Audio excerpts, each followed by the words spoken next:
ಮಲೆ ಮಹದೇಶ್ವರ ಬೆಟ್ಟದಲ್ಲಿ ಹುಲಿಗಳ ಸಾವಿನ ಕೇಸ್ ತನಿಖೆಗೆ ಸೂಚನೆಯನ್ನ ಕೊಟ್ಟಿದ್ದೀವಿ. ವರದಿ ಬಂದ ನಂತರ ತಪ್ಪಿತಸ್ಥರ ವಿರುದ್ಧ ಕ್ರಮ ಆಗುತ್ತೆ ಅಂತ ಹೇಳಿ ಸಿಎಂ ಸಿದ್ದರಾಮಯ್ಯ ಅವರು ಹೇಳಿಕೆಯನ್ನ ಕೊಟ್ಟಿದ್ದಾರೆ. ಬೆಂಗಳೂರಲ್ಲಿ ಪ್ರತಿಕ್ರಿಯೆಯನ್ನ ಕೊಟ್ಟಿದ್ದಾರೆ ಸಿದ್ದರಾಮಯ್ಯ ಅವರು. ಹುಲಿಗಳ ಸಾವಿನ ಪ್ರಕರಣಕ್ಕೆ ಸಂಬಂಧಪಟ್ಟಂತೆ ಆಲ್ರೆಡಿ ತನಿಖೆಗೆ ಸೂಚನೆಯನ್ನ ಕೊಟ್ಟಿದ್ದೀವಿ. ತಪ್ಪಿತಸ್ಥರ ವಿರುದ್ಧ ಸೂಕ್ತ ಕ್ರಮ ಆಗುತ್ತೆ, ತಕ್ಕ ಶಾಸ್ತಿ ಆಗುತ್ತೆ ಅನ್ನೋ ಮಾತನ್ನ ಅವರು ಹೇಳಿದ್ದಾರೆ. ಹುಲಿಗಳು ಮೃತಪಟ್ಟ ಸ್ಥಳಕ್ಕೆ ಅರಣ್ಯ ಸಚಿವರು ದೌಡಾಯಿಸಿದ್ದಾರೆ. ಇವತ್ತು ಅಧಿಕಾರಿಗಳಿಂದ ಅವರು ಮಾಹಿತಿಯನ್ನ ಪಡೀತಾರೆ. ಇನ್ನೊಂದು ಕಡೆ ಖಂಡ್ರೆ ಅವರು ನಿನ್ನೆ ತೀವ್ರ ಕಳವಳವನ್ನ ವ್ಯಕ್ತಪಡಿಸಿದ್ರು. ಇಲ್ಲಿ ಸ್ಥಳೀಯರ ಪಾತ್ರ ಏನು, ಯಾರು ಕಿಡಿಗೇಡಿಗಳು ಹೀಗೆ ಮಾಡಿದ್ರು, ಮೇಲ್ನೋಟಕ್ಕೆ ವಿಷಪ್ರಾಶನದ ಸಂಶಯ ವ್ಯಕ್ತವಾಗ್ತಿರುವಂತಹ ನಿಟ್ಟಿನಲ್ಲಿ ಈ ಆಂಗಲ್ ನಿಂದ ತನಿಖೆಯನ್ನ ಮಾಡಲಾಗ್ತಿದೆ. 5 tigers died in Chamarajanagar and the inquiry has ಅದನ್ನ ಎಂಕ್ವೈರಿ ಕಂಡಕ್ಟ್ ಮಾಡಕ್ಕೆ ಹೇಳಿದ್ದೀನಿ. ಎಂಕ್ವೈರಿ ರಿಪೋರ್ಟ್ ಬರಲಿ, ಯಾರು ತಪ್ಪಿತಸ್ಥರಿದ್ದಾರೆ ಅವ್ರ ಮೇಲೆ ಕ್ರಮ ತಗೊಳ್ಳಿ. and the inquiry has ಅದನ್ನ ಎಂಕ್ವೈರಿ ಕಂಡಕ್ಟ್ ಮಾಡಕ್ಕೆ ಹೇಳಿದ್ದೀನಿ.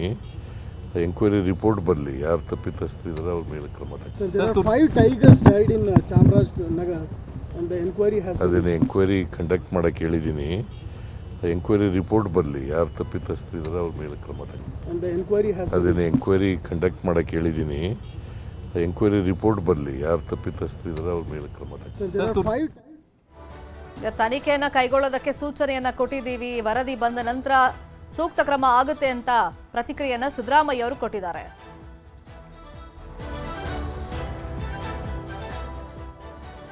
ಇನ್ನು ಚಾಮರಾಜನಗರದಲ್ಲಿ 5 ಹುಲಿಗಳ ಸಾವು ಪ್ರಕರಣ ಸಂಬಂಧ 5 ಮೃತ ಹುಲಿಗಳ ಮರಣೋತ್ತರ ಪರೀಕ್ಷೆಯನ್ನ ಮಾಡಲಾಗಿದೆ. ನಿನ್ನೆ ತಾಯಿ ಹುಲಿಯ ಮರಣೋತ್ತರ ಪರೀಕ್ಷೆಯನ್ನ ಮಾಡಲಾಗಿತ್ತು. ಇನ್ನುಳಿದಂತೆ ಇವತ್ತು 4 ಮರಿ ಹುಲಿಗಳ ಮರಣೋತ್ತರ ಪರೀಕ್ಷೆಯನ್ನ ಮಾಡಲಾಗಿದೆ. ಅದಕ್ಕೊಂದು ಪ್ರೊಸೀಜರ್ ಅಂತ ಇರುತ್ತೆ. ಆ ಗೈಡ್ಲೈನ್ಸ್ ಪ್ರಕಾರನೇ ಮರಣೋತ್ತರ ಪರೀಕ್ಷೆಯನ್ನು ನಡೆಸಲಾಗಿದೆ. ಮೃತ ಹುಲಿಗಳ ಅಂಗಾಂಶಗಳ ಸ್ಯಾಂಪಲ್ಸ್ಗಳನ್ನ ಸಂಗ್ರಹ ಮಾಡಲಾಗಿದೆ. ಕಾರಣ, ಈ ಹುಲಿಗಳಿಗೆ ವಿಷವಿಟ್ಟು ಕೊಂದಿರುವಂತ ಸಂಶಯ ಇರುವಂತ ಹಿನ್ನೆಲೆಯಲ್ಲಿ ಅಂಗಾಂಶಗಳನ್ನ ಲ್ಯಾಬ್ಗೆ ರವಾನೆ ಮಾಡಲಾಗಿದೆ. ಇನ್ನು ಹುಲಿ ಸತ್ತ ಮೀಡಿಯಂ ಅರಣ್ಯ ಪ್ರದೇಶಕ್ಕೆ ತಜ್ಞರ ತಂಡ ಭೇಟಿಯನ್ನ ಕೊಟ್ಟಿದೆ. ಉನ್ನತ ಮಟ್ಟದ ತನಿಖಾ ತಂಡಕ್ಕೆ ಅಧಿಕಾರಿಗಳು ಮಾಹಿತಿಯನ್ನ ಕೊಟ್ಟಿದ್ದಾರೆ. ತನಿಖಾ ತಂಡದ ಎಪಿಸಿಸಿಎಫ್ ಶ್ರೀನಿವಾಸರು ಹಾಗೆಯೇ ಸಿಎಫ್ಟಿ ಹೀರಾಲಾಲ್, ಇನ್ನು ಎನ್ಟಿಸಿಎ ಪ್ರತಿನಿಧಿ ಮಲ್ಲೇಶಪ್ಪ, ವನ್ಯಜೀವಿ ತಜ್ಞ ಡಾಕ್ಟರ್ ಸಂಜಯ್ ಗುಬ್ಬಿ ಅವರು ಮಾಹಿತಿಯನ್ನ ಪಡ್ಕೊಂಡಿದ್ದಾರೆ.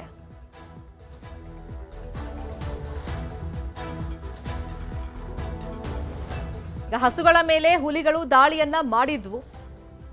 ಈಗ ಹುಲಿ ತಿಂದು ಬಿಟ್ಟಿದ್ದ ಹಸುವಿನ ಮಾಂಸಕ್ಕೆ ವಿಷವನ್ನ ಹಾಕಲಾಗಿತ್ತಾ?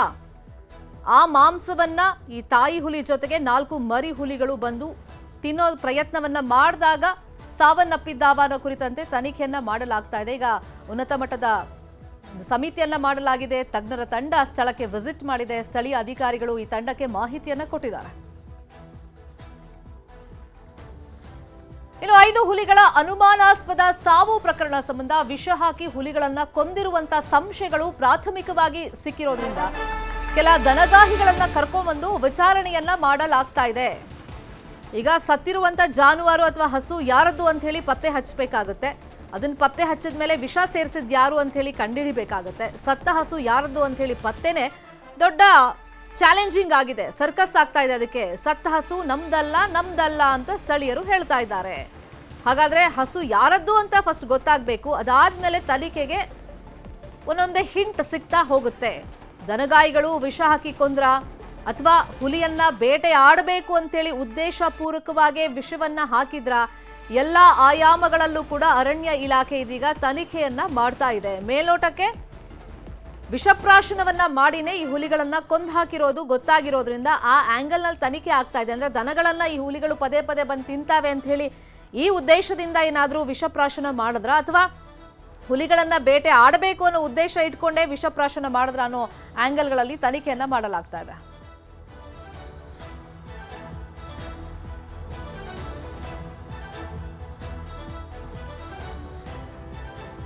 ಹಾಗಾದ್ರೆ ವನ್ಯಜೀವಿ ತಜ್ಞ ಜೋಸೆಫ್ ಹೂವರ್ ಅವರು ಈ ಕುರಿತಂತೆ ಏನೆಲ್ಲ ಆರೋಪ ಮಾಡಿದ್ದಾರೆ ಅಂತ ಕೇಳ್ತಾ ಹೋಗೋಣ ನಾವು. ಇನ್ನು ಈ ಬಗ್ಗೆ ಮಾತನಾಡೋದಕ್ಕೆ ಖುದ್ದಾಗಿ ಅವರೇ ಲೈವ್ ನಲ್ಲಿ ಜಾಯ್ನ್ ಆಗಿದ್ದಾರೆ. ಜೋಸೆಫ್ ಹೂವರ್ ಅವರೇ, ಈ ಹಿಂದಿನಿಂದಲೂ ಕೂಡ ವನ್ಯಜೀವಿಗಳ ಸಂರಕ್ಷಣೆ ನಿಟ್ಟಿನಲ್ಲಿ ನಿಮ್ಮ ಹೋರಾಟವನ್ನ ನಿರಂತರವಾಗಿ ನಾವು ಗಮನಿಸ್ಕೊಂಡು ಬಂದಿದ್ದೀವಿ. ಅದರಲ್ಲೂ ನಮ್ಮ ರಾಜ್ಯದಲ್ಲಿ ಮೊದಲ ಬಾರಿಗೆ ಇಷ್ಟು 5 ಹುಲಿಗಳ ಮಾರಣ ಹೋಮ ಏಕಕಾಲಕ್ಕೆ ಆಗುತ್ತೆ ಅಂದ್ರೆ ನಿಜಕ್ಕೂ ಕಳವಳವನ್ನ ವ್ಯಕ್ತಪಡಿಸಬೇಕು, ನಾವು ಎಚ್ಚೆತ್ತುಕೊಳ್ಳೇಬೇಕು ಅಂತ ಘಟ್ಟದಲ್ಲಿ ಬಂದು ನಿಂತಿದ್ದೀವಿ. ಸೊ ನಿಮ್ಮ ಆರೋಪಗಳೇನು ಪ್ರಮುಖವಾಗಿ? ಅಲ್ಲ, ನಾನು ಆರೋಪ ಮಾಡೋದು ಸ್ಟ್ರೇಟ್ ಆಗಿ ಫಾರೆಸ್ಟ್ ಆಫೀಸರ್ ಇದಾಗಿರೋದು. ಪ್ರೊಟೆಕ್ಷನ್ ಇದ್ದಿದ್ರೆ ಇದಾಗ್ತಾ ಇರ್ಲಿಲ್ಲ. ಅದು ನಾನು ಗಂಭೀರವಾಗಿ ಹೇಳ್ತೀನಿ. ಯಾಕಂದ್ರೆ ನಮಗೆ ಮಾಹಿತಿ ಬಂದಿರೋದು ನಿನ್ನೆ ಅಂದ್ರೆ ನೈಟು, ಈ ನಮ್ಮ ದಿನಗೂಲಿ ನೌಕರಗಳಿಗೆ 3 ತಿಂಗಳಿಂದ ಸಂಬಳ ಕೊಟ್ಟಿಲ್ಲ. ಅವರೇ ನಮ್ ಕಾಡು ಉಳಿಸೋದು ವಾಚರ್ಗಳು. ನಡೀತಾರೆ 10 ಕಿಲೋಮೀಟರ್ 12 ಕಿಲೋಮೀಟರ್ ದಿನ ನಡ್ಕೊಂಡು ನಮ್ ಬೀಟ್ಗೆ ಹೋದಾಗ ಫಾರೆಸ್ಟ್ ನ ಪ್ರೊಟೆಕ್ಷನ್ ನೋಡ್ಕೋತಾರ ಅವರು. ಅವ್ರಿಗೆ 3 ತಿಂಗಳಿಂದ ಸಂಬಳ ಕೊಟ್ಟಿಲ್ಲ. ಅವ್ರು 1 ತಿಂಗಳಿಂದ ಹೋಗಿ 50 ಜನ ಸೇರಿ ಸೀನಿಯರ್ ಆಫೀಸರ್ಸ್ ಹೇಳಿದ್ದಾರೆ, ನಮ್ಮ ಮನೆಗೆ ದುಡ್ಡು ಕಳ್ಸಕ್ ಆಗ್ತಿಲ್ಲ, ಫ್ಯಾಮಿಲಿಗೆ ತೊಂದರೆ ಆಗ್ತಿದೆ, ನಮ್ ಮೆಡಿಕಲ್ ಎಕ್ಸ್ಪೆನ್ಸಸ್ ಇದೆ, ಮತ್ತೆ ಮಕ್ಕಳ ಶಾಲೆಗಳು ಇದಕ್ಕೆಲ್ಲ ಇದಿರೋದ್ರಿಂದ ಕೇಳಿದ್ದಾರೆ. ಆದ್ರೂ ಇವ್ರು ಏನು ಮಾಡಿಲ್ಲ. ಇದೇ ಇವ್ರು ಬೀಟ್ ಒಳಗ್ ಹೋಗಿದ್ರೆ ಯಾವ್ದಾರು ಹಸು ಹೊಡ್ತಿದ್ರೆ ಈ ಟೈಗರ್, ಅವ್ರು ಅದನ್ನ ನೋಡ್ಕೊಂಡು ಅದನ್ನ ಒಂದ್ ಕೂಡ್ಲೆ ಇದನ್ನ ಪ್ರೊಟೆಕ್ಟ್ ಮಾಡ್ಬೇಕು ಏನೋ ಮಾಡಿರೋ. ಆ ಹಸು ಅಲ್ಲಿ ಬಿದ್ದಿರೋದ್ರಿಂದ ಅವ್ರು ಯಾರು ಹಸು ಓನರ್ ಬಂದ್ಬಿಟ್ಟು ಅದಕ್ಕೆ ವಿಷ ಹಾಕಿ ಈಗ 5 ಸತ್ತಿದೆ. ನಾನ್ ಯಾರನ್ನೂ ಬ್ಲೇಮ್ ಮಾಡಲ್ಲ, ಫಸ್ಟ್ ಈ ಆಫೀಸರ್ನೇ ಬ್ಲೇಮ್ ಮಾಡೋದು ನಾನು. ಅದು ಬಿಟ್ಟು ನೆಕ್ಸ್ಟ್ ನಾನ್ ಬರೋದು ಸರ್ಕಾರಕ್ಕೆ. ಸರ್ಕಾರಕ್ಕೆ ಗೊತ್ತಿತ್ತು ಇಂತ DCF ಚಕ್ರಪಾಣಿ ಅವರು ಅವ್ರನ್ನ ಸಸ್ಪೆಂಡ್ ಆಗಿದ್ದು, ಮರಗಳ ಇದು ಕಟ್ಟಡ ಮಾಡಿ ನಮ್ಮ ಮಡಿಕೇರಿಯಿಂದ ಸಸ್ಪೆಂಡ್ ಮಾಡಿದ್ರು. ಅವ್ರನ್ನ ಯಾಕೆ ತಗೊಂಬಂದ್ಬಿಟ್ಟು ಒಂದು ಎಕ್ಸಿಕ್ಯೂಟಿವ್ ಪೊಸಿಷನ್ ಕೊಡ್ಬೇಕು, ಎಕ್ಸಿಕ್ಯೂಟಿವ್ ರೋಲ್ ಯಾಕೆ ಕೊಡ್ಬೇಕು ಪೊಸಿಷನ್? ಅದ್ರೊಳಗೆ ನಮ್ಗೇನು ಮಾಹಿತಿ ಬರ್ತಿದೆ ಅಂದ್ರೆ, ಇಲ್ಲ ಇವರು IFS Indian forest service cadre ಅವರ ಇದರಿಂದ ಒತ್ತಡದಿಂದ ಸರ್ಕಾರ ಇದು ಕೊಟ್ಟಿತ್ತು ಅಂದ್ಬಿಟ್ಟು. ಸೊ ಇಲ್ಲಿ ನೋಡಕ್ ಹೋದ್ರೆ ತಿರ್ಗಾ ನಿಮ್ಗೆ ಬರೋದೇ ಸೀನಿಯರ್ ಆಫೀಸರ್ಸ್ ಕತೆ. ಈಗ ಈ ಸಂಬಳ ಕೊಟ್ಟಿಲ್ಲ ಅಂತ ಗೊತ್ತಿರೋದು ಎಲ್ರಿಗೂ ಗೊತ್ತಿರೋ ವಿಷಯನೇ. ಈಗ DCF ಕೈಗೆ ಆಗ್ಲಿಲ್ಲ ಅಂತ ತಿಳ್ಕೊಳ್ಳಿ, ಚಕ್ರಪಾಣಿಗೆ ಎಬಿಲಿಟಿ ಇರ್ಲಿಲ್ಲ. ಯಾಕಂದ್ರೆ ಅವ್ರು 2 ಕೋಟಿ ಅವರು ಕಾಂಟ್ರಾಕ್ಟರ್ ಕೊಡ್ಬೇಕಾಯ್ತು. ಯಾರು ದಿನಗೂಲಿಗೆ ಇದು ಕೊಡ್ತಿದ್ದಾರೆ ಕಾಂಟ್ರಾಕ್ಟ್ ಒಳಗೆ ದುಡ್ಡು, ಅವ್ರಿಗೆ 2 ಕೋಟಿ ಕೊಟ್ಟಿಲ್ಲ ಅಂತ ಮಾಹಿತಿ ಬಂದಿದೆ. ಸೊ ಅವ್ರಿಗೇನೋ ಒಬ್ರು ಸೀನಿಯರ್ ಆಫೀಸರ್ ಇದ್ದಾರೆ ಹಿರೇಲಾಲ್ ಅಂದ್ಬಿಟ್ಟು, CCF ಚಾಮರಾಜನಗರ, ಅವ್ರು ಏನಾರ ಮಾಡ್ಬೋದಾಯ್ತು. ಅವ್ರಿಗಾಗ್ಲಿಲ್ವಾ? ಓಕೆ, ಇಲ್ಲಿ ಶ್ರೀನಿವಾಸ್ ಲೋನ್ ಕೂತಿದ್ದಾರೆ, ಫೋನ್ ಎತ್ತಲ್ಲ ಮನುಷ್ಯ. ಫೋನ್ ಮಾಡಿದ್ರೆ ಅಷ್ಟು ಬಿಸಿ. APPC ಅಂತಾರೆ, additional principal chief conservator forest wildlife. ಅವ್ರು ಏನಾರ ಮಾಡ್ಬೋದಾಯ್ತು. ಓಕೆ, ಅವ್ರ ಕೈಗೆ ಆಗ್ಲಿಲ್ವಾ? PCCF ವೈಲ್ಡ್ ಲೈಫ್ ಇದಾರೆ, ಯಾರು ನಮ್ಮ ಮಲ್ಕಡೆ, ಸುಭಾಷ್ ಮಲ್ಕಡೆ, ಅವ್ರು ಮಾಡ್ಬೋದಾಯ್ತು. ಇವ್ರು ಯಾಕೆ ಮಾಡಿಲ್ಲ? ಸಂಬಳ ಕೊಟ್ಟಿಲ್ಲ ಜನಕ್ಕೆ ಸಂಬಳ ಕೊಡೋರು ಯಾರಿಗೆ ಕೆಲಸ ಮಾಡ್ತಾರೆ, ಎಷ್ಟ್ ದಿನ ಮಾಡ್ತಾರೆ? ಇವ್ರು ಗೊತ್ತಿರ್ಲಿಲ್ವಾ? ಇವಾಗ ಏನು ತನಿಖೆಗೆ ಹೋಗಿದಾರಲ್ಲ, ಇವರೆಲ್ಲ ಗೊತ್ತಿರ್ಲಿಲ್ವ ಇವ್ರಿಗೆ ಈ ತರ ಆಗ್ತಾ ಇರೋದು? ಇವಾಗ ಏನ್ ತನಿಖೆ ಏನ್ ರಿಪೋರ್ಟ್ ಕೊಡ್ತಾರೆ ಇವ್ರು? ಎಲ್ರಿಗೂ ಗೊತ್ತು ಹುಲಿ ಸತ್ತಿದೆ, ಹುಲಿ ಸತ್ತಿರೋ ಕಾರಣನೂ ಗೊತ್ತು, ಅದ್ ವಿಷಯ ಹಾಕಿದ್ದಾರೆ ಅಂದ್ಬಿಟ್ಟು. ಅದೇನ್ ಲ್ಯಾಬ್ ಕಳ್ಸ್ಬಿಟ್ಟು ಅದೇನ್ ದೊಡ್ಡ ರಿಪೋರ್ಟ್ ಕೊಡೋದು ದೊಡ್ಡದಲ್ಲ. ಈ ನಾಟಕ ಎಲ್ಲ ಬೇಕಾಗಿಲ್ಲ ನಮಗೆ, ಗೊತ್ತಿರೋ ವಿಷಯ ಅದೇ ಅಂದ್ಬಿಟ್ಟು. ಈಗಿರೋದು ತನಿಖೆ ಇದ್ರೊಳಗೆ ಎಲ್ಲಾ ಫಾರೆಸ್ಟ್ ಡಿಪಾರ್ಟ್ಮೆಂಟ್ ಅವರು ಇದ್ದಾರೆ. ಅವ್ರು ಫಾರೆಸ್ಟ್ ಆಫೀಸರ್ ಮೇಲೆ ಆರೋಪ ಕೊಟ್ಬಿಡ್ತಾರ, ಅವ್ರ ಜನಕ್ಕೆ ಇದಾಕ್ಬೇಕು. ಆಮೇಲೆ ಇನ್ನೊಬ್ರು ಇದ್ದಾರೆ ವನ್ಯಜೀವಿ ತಜ್ಞ, ವೈಲ್ಡ್ ಲೈಫ್ ಬಯಾಲಜಿಸ್ಟ್ ಸಂಜಯ್ ಗುಬ್ಬಿ ಅಂದ್ಬಿಟ್ಟು. ಅವ್ರು ಯಾಕಿರ್ಬೇಕು? ಅವರೇ ನಮ್ಮ ಬಂದೀಪುರ ಒಳಗೆ ಕಾಡು ಮಧ್ಯ ಮನೆ ಕಟ್ಟಿದ್ದಾರೆ, ರಾಂಚ್ ಮಜಾ ಮಾಡಕ್ಕೆ, ಎಲಿಫೆಂಟ್ ಕಾರಿಡಾರ್ ಒಳಗೆ. ಅವರೆಲ್ಲ ಕಮಿಟಿಗೆ ಇದ್ರೆ ಇದ್ ನ್ಯಾಯ ಬರತ್ತ ಆಚೆ? ನಮ್ಗೆಲ್ಲಾ ಗೊತ್ತಿರೋ ವಿಷಯನೇ. ಅರ್ಜುನ ಸತ್ತೋಯ್ತಲ್ಲ ಡಿಸೆಂಬರ್ 2023 20ನೇ ತಾರೀಕು ಡಿಸೆಂಬರ್ ತನಿಖೆ ಆಗತ್ತೆ. ಎಕ್ಸ್ಪರ್ಟ್ ಕಮಿಟಿ ಹೋಗ್ಬಿಟ್ಟು ಹಾಸನಲ್ಲಿ ಮಾಡ್ತಾರೆ. ಈ ಸಲ ಯಾಕೆ ರಿಪೋರ್ಟ್ ಕೊಟ್ಟಿಲ್ಲ ಜನಕ್ಕೆ ಹೇಳ್ತಾನೆ. ನಾನೇ 4 ಸತಿ ಬರ್ದಿದ್ದೀನಿ, ರಿಪೋರ್ಟ್ ಕೊಡಿ, ಏನು ಅದು ಕಂಡು ಏನ್ ಫೈಂಡಿಂಗ್ ಇದೆ ಅಂದ್ಬಿಟ್ಟು ಕೊಡಕ್ಕಿಲ್ಲ. ನಿಮ್ ಇದ್ರೊಳಗೆ ಗೊತ್ತು, ನಮ್ಮ ಟೈಗರ್ ಪೆಂಡೆಂಟ್ ಕೇಸ್ ಬಂತು, ಅದು ಮುಚ್ಚೋಯ್ತು. ಇವ್ರು ಈ ರಿಪೋರ್ಟ್ ಕೊಟ್ಬಿಡ್ತಾರಾ? ಹುಲಿ ಸತ್ತಿದೆ. ನೀವೇನೇನ್ ಹೆಸರುಗಳನ್ನ ಹೇಳಿದ್ರಿ, ದೊಡ್ಡ ದೊಡ್ಡ ಆಫೀಸರ್ಗಳ ಹೆಸರು ಇವಾಗೆಲ್ಲ ದೌಡಾಯಿಸಿದ್ದಾರೆ. ಇನ್ಫ್ಯಾಕ್ಟ್ ಅದ್ ಸತ್ತು 3 ದಿನ ಆದ್ಮೇಲೆ ಅಧಿಕಾರಿಗಳಿಗೆ ಗೊತ್ತಾಗುತ್ತೆ ಅಂದ್ರೆ ಅಧಿಕಾರಿಗಳು ಹಾಗಾದ್ರೆ ಏನು ಮಾಡ್ತಾ ಇದ್ರು? ಅಳಿವಿನಂಚಿನಲ್ಲಿರುವಂತಹ ಹುಲಿಗಳ ಸಂರಕ್ಷಣೆಗೆ ಅಂತಾನೆ ಪ್ರಾಜೆಕ್ಟ್ ಟೈಗರ್ ಅನ್ನೋ ಯೋಜನೆ ಜಾರಿಗೆ ತಂದಿದ್ದು ಹಾಗಾದ್ರೆ ಏನಾಯ್ತು ಅನ್ನೋ ಪ್ರಶ್ನೆನೂ ಮೂಡುತ್ತಲ್ಲ.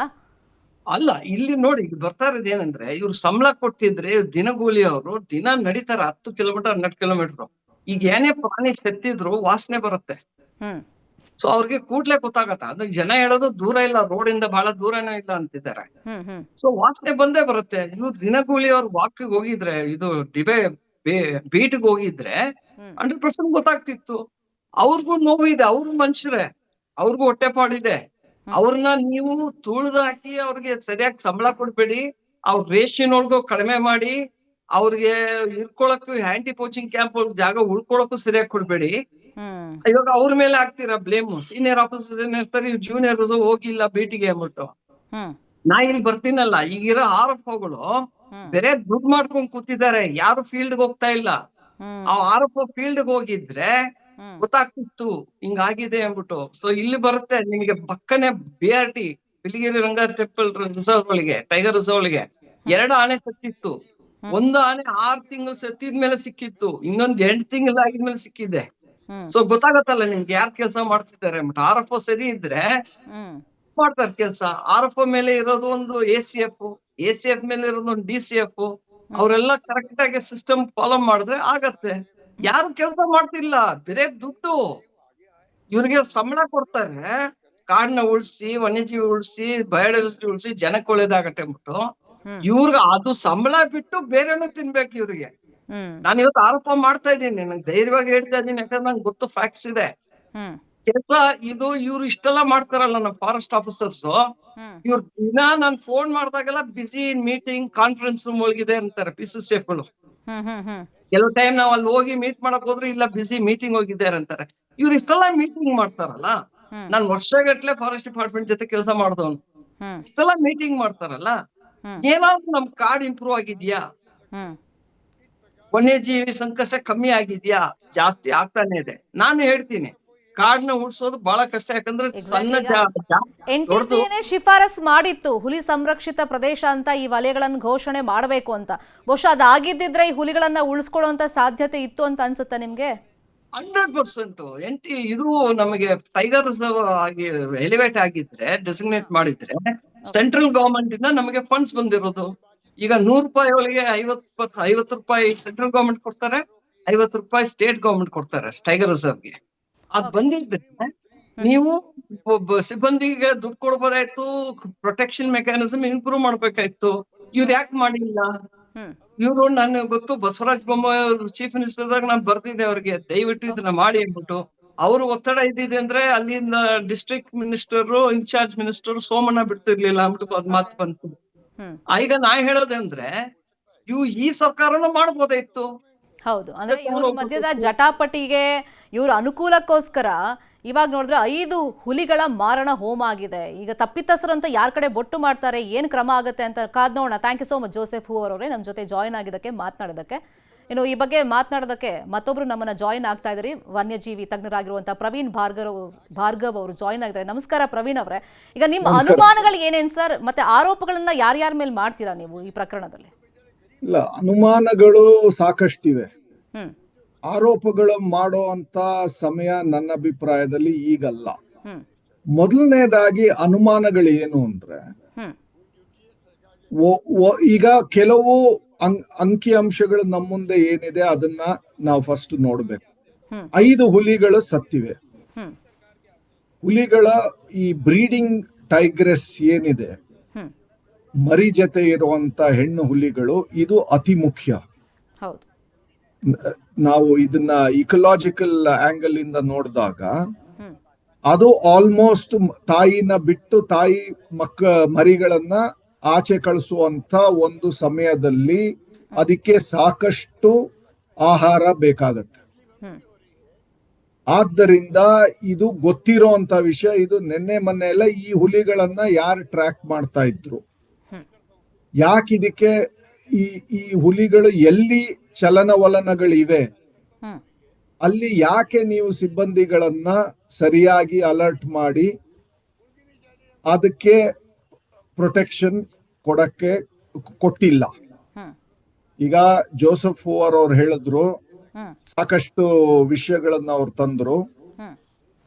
ಅದ್ರ ಖಂಡಿತ ಈ ಒಂದು ವ್ಯವಸ್ಥೆಯನ್ನ ಪೂರ್ತಿ, ಈ ಏನು ದಿನಗೂಲಿ ನೌಕರರ ವ್ಯವಸ್ಥೆ ಏನಿದೆ, ಇದನ್ನ ಸಂಪೂರ್ಣವಾಗಿ ಇದನ್ನ ಸರಿಯಾಗಿ ಮಂತ್ರಿಗಳ ಲೆವೆಲ್ ನಲ್ಲಿ ಇದನ್ನ ರಿವ್ಯೂ ಮಾಡ್ಬೇಕಾಗತ್ತೆ.